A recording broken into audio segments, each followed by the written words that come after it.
Hello à tous et bienvenue dans cette nouvelle vidéo où je vais vous présenter comment donner de la confiance à vos clients et instaurer un climat de confiance pour que vos clients vous fassent enfin confiance. Que vous soyez un closer ou un infopreneur, cette vidéo va être essentielle pour vous pour que vous puissiez enfin closer 2 fois plus de deals. Restez bien jusqu'à la fin de cette vidéo, je vais vous apprendre tous mes secrets pour que vous puissiez enfin littéralement faire régner un climat de confiance et que tout le monde soit heureux d'être dans ce call, que vous soyez à l'aise, que le client en face soit à l'aise et qu'au final vous closiez plus de deals et faisiez plus d'argent. On est parti ensemble, on craque directement un magnifique Lucide. Cette vidéo est évidemment sponsorisée par Lucide. Restez avec moi, on est parti ensemble. Ok les mecs et bienvenue directement dans la présentation que je vous ai faite pour que vous puissiez comprendre la psychologie par laquelle votre prospect va passer. Alors, l'objectif principal du call, le premier, ça va être de comprendre. Et ça, c'est une phase qui est trop souvent délaissée de la part de la majorité des closers et même des infopreneurs, c'est que vous passez votre temps et vous vous demandez genre, mince, est-ce que le mec il est fait pour ça? Est-ce qu'il va avoir le budget? Est-ce qu'il va réussir? Et en fait, vous vous dissociez complètement de ce qu'il faut vraiment faire dans le call, c'est-à-dire prendre des informations et collecter ces informations qui sont essentielles chez vos prospects. Donc, la première étape, ça va être de comprendre. La deuxième, ça va être de qualifier.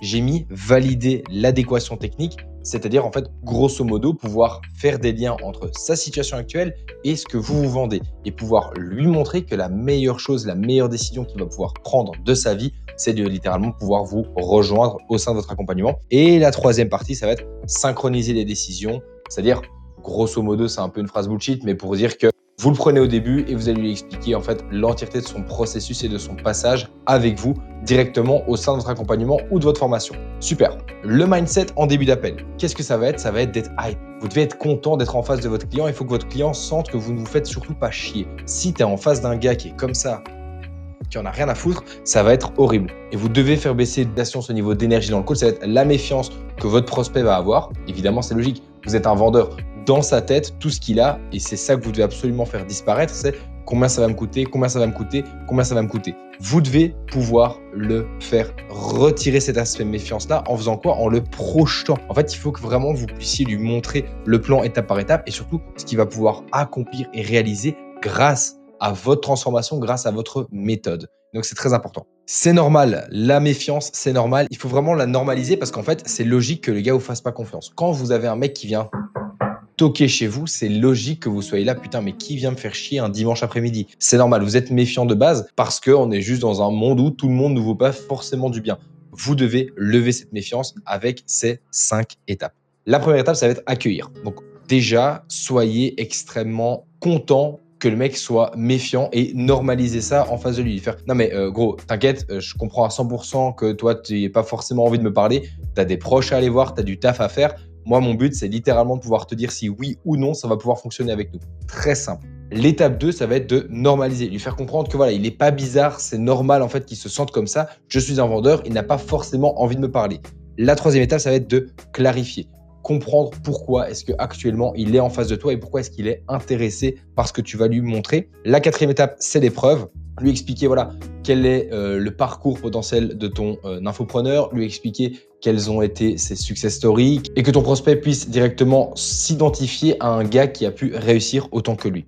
La cinquième étape, ça va être de résumer. Donc, j'ai mis valider l'accord et avant d'avancer, il faut vraiment que chacune des étapes de ton call de vente, le mec te dise oui, c'est OK pour moi, OK, on peut passer à la suite. C'est vraiment primordial. La confiance va venir de 4 choses. La première, ça va être le cadre. Le cadre, c'est quoi? Ça va être l'autorité que tu vas avoir au sein de ton appel de vente. Si le mec, il sent que juste tu es là et que tu es un peu un touriste, que tu ne sais pas ce que tu vas faire et que tu ne connais pas les étapes d'après, il va le ressentir et surtout, il va commencer à prendre peur parce qu'il va pas se sentir correctement guidé. Tu dois aussi lui apporter de la clarté. C'est-à-dire que ce que tu vas vendre, ça va peut-être avoir un aspect très complexe si tu vends des choses compliquées, quoi. Je veux dire, le e-commerce en tant que tel, c'est pas facile à expliquer. Le trading, pareil, et même une transformation physique, c'est pas forcément facile à expliquer. Donc, ramène-lui de la clarté. Si tu parles avec des mots qu'il ne comprend pas, tout ce que ça va faire, c'est que ça va le bloquer. Tu vas pas paraître plus intelligent, tu vas pas paraître plus renseigné. Non, tu vas juste paraître pour un crabe qui ne sait pas verbaliser ce qu'il pense. Le calme, c'est hyper important. Il faut que ton prospect sente que tu n'es pas de marbre. Donc, c'est-à-dire qu'il ne veut pas parler à une prison. Ce qu'il veut concrètement, c'est pouvoir parler à un humain qui est calme, qui est chill, qui rebondit sur ce qu'il dit et surtout qui sait faire des liens entre les informations précédentes données et les futures. Et c'est vraiment primordial. La quatrième étape, c'est la compétence. C'est-à-dire que c'est normal, le prospect va essayer de venir challenger. Est-ce que tu es juste un bête sales ou est-ce que tu sais concrètement de quoi tu parles? Et ça, c'est hyper important que tu sois le plus renseigné possible sur les produits que tu vas vendre. Ambiance et sécurité, ça, c'est hyper important. Laisse-moi boire une petite gorgée de lucide avant. Nickel. Concrètement, là-dedans, c'est quoi l'objectif? Ouverture. Tu demandes la permission avant de faire chacune des étapes. Pourquoi? Parce que ça va te paraître con, mais ton prospect va se sentir respecté et écouté. C'est-à-dire que moi, avant de faire un truc, je fais « Ok, attends 2 secondes, est-ce que ça te dérange si je te montre ça directement? Est-ce que ça te dérange que je te présente chacun des modules ?» En faisant ça, en fait, ton prospect, il se sent respecté. C'est-à-dire que tu lui demandes son consentement.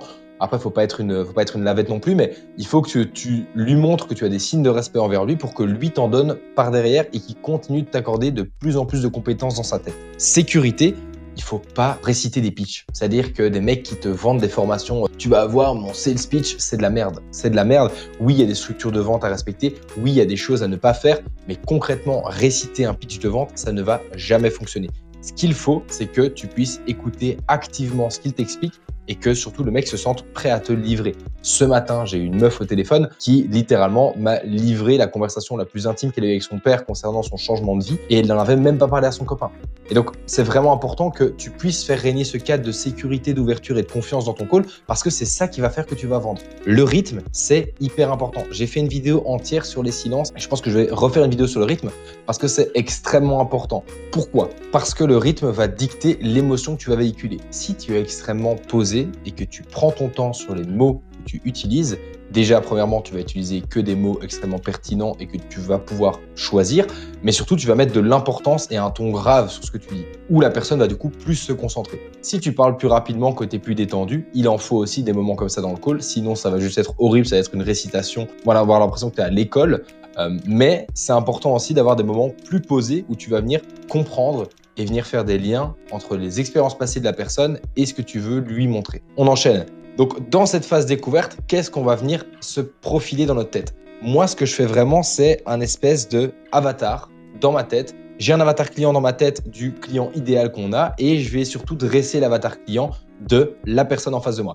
Tu peux les noter si jamais ça t'aide d'avoir une feuille où tu mets qui, quoi, où, quand, comment, pourquoi, combien.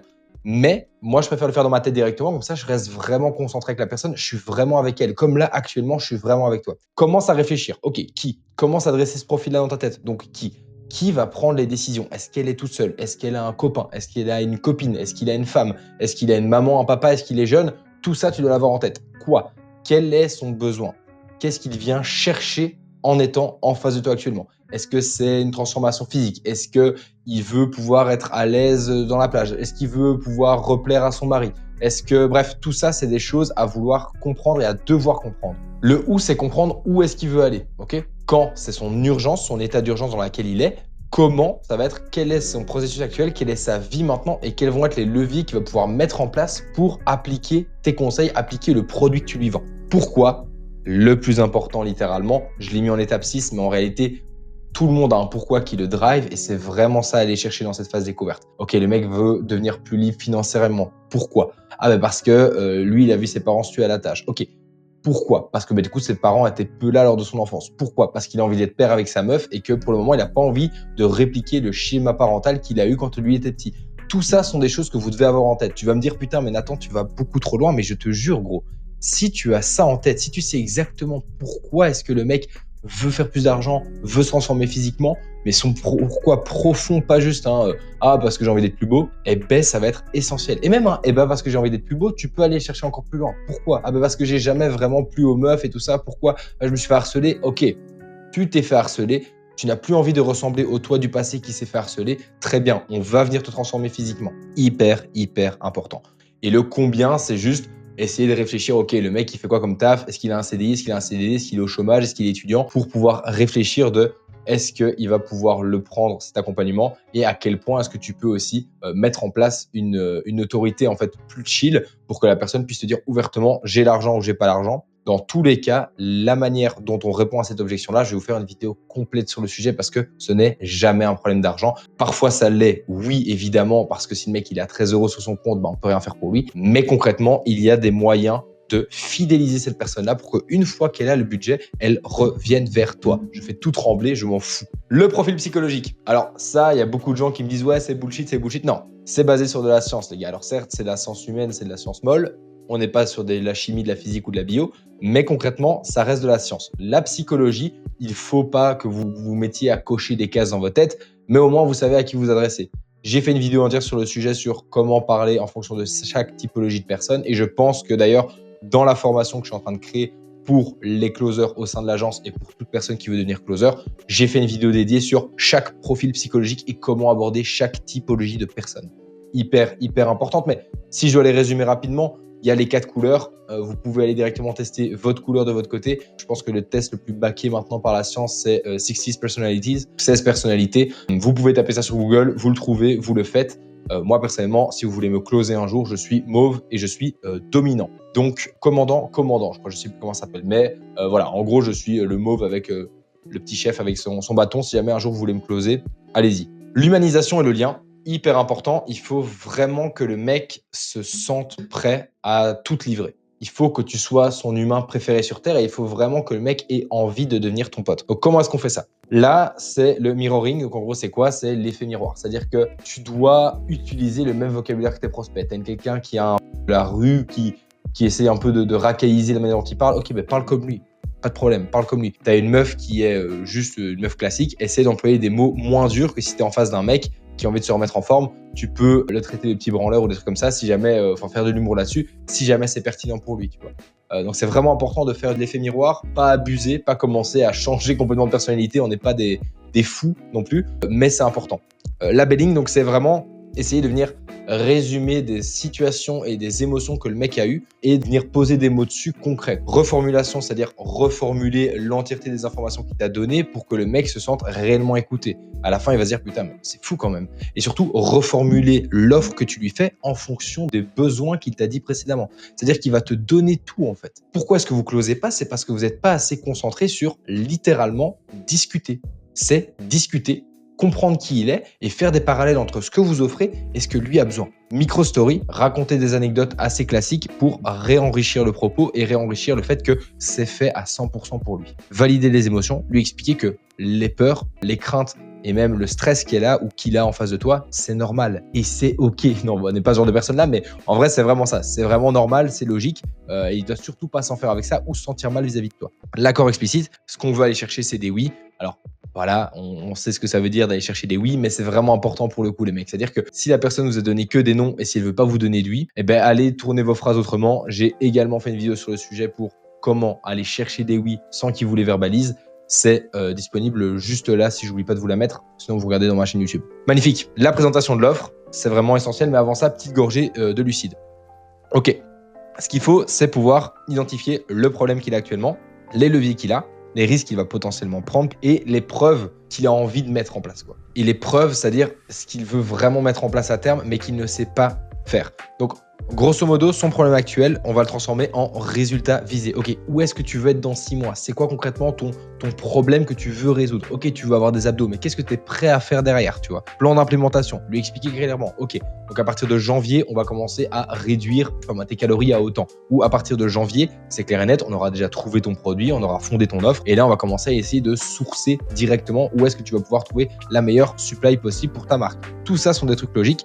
La mitigation, concrètement, c'est quoi? C'est venir lui expliquer à quel point il va avoir du support, quelle va être son infrastructure autour pour lui garantir des résultats et qu'il n'ait surtout pas à s'en faire. Les KPIs attendus, ça, c'est lui expliquer concrètement comment est-ce qu'on va pouvoir traquer le fait qu'il réussisse ou qu'il rate et surtout ce sur quoi on va mettre notre attention dès le départ. Les avantages, donc ça, c'est après, enfin lui expliquer en fait concrètement avec le produit que tu as, quel est son avant et quel sera son après.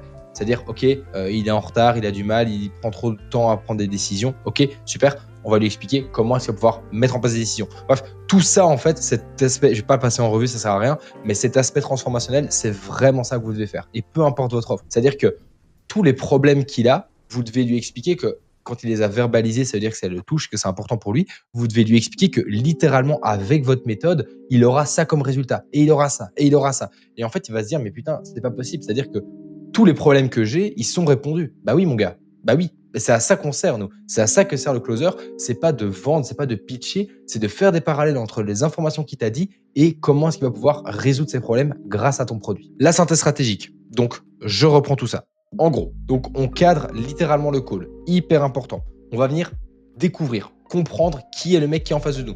Tac, tac, tac, tac, tac. On dresse le diagnostic dans notre tête. Ensuite, on va directement lui proposer la situation et la solution qui est unique pour lui. Encore une fois, en faisant des parallèles entre sa situation actuelle et la situation rêvée qu'il a verbalisée auparavant dans la phase cadrer et découvrir. On va valider l'entièreté de ses émotions et de ses peurs et surtout le rassurer vers tout ça. Et ensuite, on conclut et on avance vers les next steps de la signature. Qu'est-ce qui va se passer à terme? Quelles vont être les prochaines étapes? Ok, tu vas recevoir un mail de confirmation. Moi, je t'envoie le lien de paiement, tu payes. Tu m'envoies juste un petit screenshot quand tu as payé. Derrière, après, il y a directement lui et lui avec qui tu vas avoir un appel. Il va te présenter ton espace membre, la communauté, tout ça. C'est vraiment ça. Les mecs, je vous ai expliqué littéralement comment vous allez pouvoir faire régner un climat de confiance dans vos calls de vente. Personne n'en parle parce que ces gens veulent juste vous vendre une formation. Moi, c'est pas mon objectif. Mon objectif, c'est littéralement de vous faire devenir des meilleurs vendeurs, que vous passiez la barre des 20K, 30K par mois et qu'on puisse déléguer la vente à mes closers. Si mon gars, t'es intéressé par devenir closer, si t'es intéressé par enfin trouver une compétence qui va pouvoir te faire générer de l'argent en ligne pour la première fois de ta vie, malgré tous les business bullshit qu'on t'a déjà vendus, envoie-moi un message sur Instagram. On discute directement ensemble. C'est pas un setter, c'est moi qui vais te répondre directement. Et on va voir s'il y a moyen qu'on bosse ensemble et que tu puisses rejoindre notre magnifique agence eClose Sales. Et oui, j'ai rebrandé. C'est pas le branding final, mais ça arrive très vite. Et voilà. Si la vidéo t'a plu, si j'ai pu t'aider de la quelconque des manières, abonne-toi, like la vidéo et surtout envoie-moi un message sur Instagram si tu as des problèmes en vente pour le moment ou si tu as envie de devenir closer. C'était Nathan les mecs, c'est ciao.